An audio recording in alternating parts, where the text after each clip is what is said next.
তো নমস্কার friends, welcome to my Facebook channel. তো আবারও আমি এসেছি সেই যেখানে আমাদের পুরনো বাঁশকুড়াতে জলের উচ্চতার পরিমাপ করা হয়, যে স্কেল আছে, আমি সেখানে এসে উপস্থিত হয়েছি। আবারও বলতে বাধ্য হচ্ছে যে আমরা বর্তমানে কংসাবতী নদীর যে পরিস্থিতি, তো আমরা আবারও সেই কিছুদিন আগে যে সমস্যার মুখোমুখি হয়েছিলাম, তো সেই সমস্যার মুখোমুখি হতে চলেছি। কারণ আবারও কংসাবতী নদীর জল, যে জলটা একেবারে কমে গেছিল, যে জলটা একেবারে বিলীন হয়ে গেছিল, তো সেই জায়গা থেকে আমরা এই মুহূর্তে যেটা দেখতে পাচ্ছি, যথেষ্ট পরিমাণে জল আমাদের নদীতে বেড়েছে।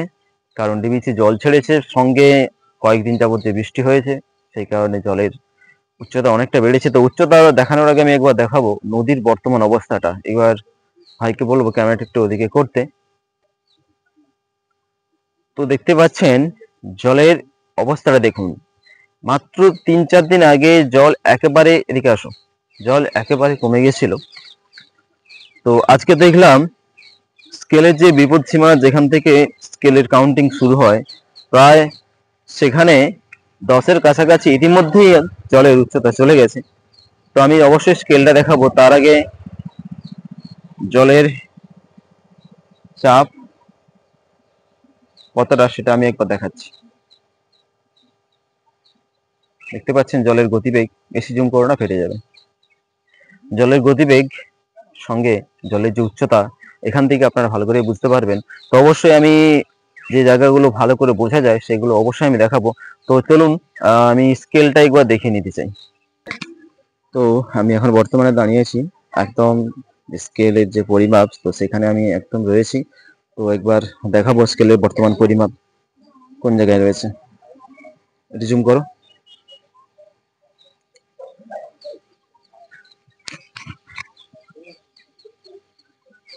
তো দেখতে পাচ্ছেন বন্ধুরা, বর্তমান 9 রয়েছে।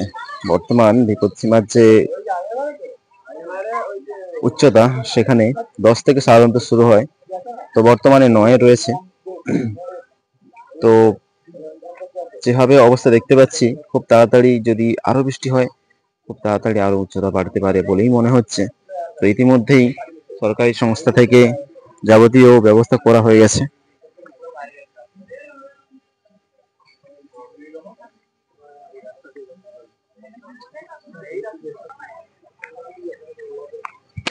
তো আপনারা সবাই দেখলেন যে এই মুহূর্তে নদীর কি অবস্থা। তো দয়া করে একটাই কথা বলতে চাই, কেউ ভয় পাবেন না। কারণ জলের স্তর সবেমাত্র 9 উঠেছে।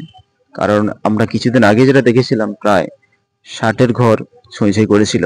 তো সেখান থেকে আমরা অনেকটাই বিপদের বিপদের ঝুঁকি থেকে অনেকটাই রেহাই পেয়েছি বর্তমানে।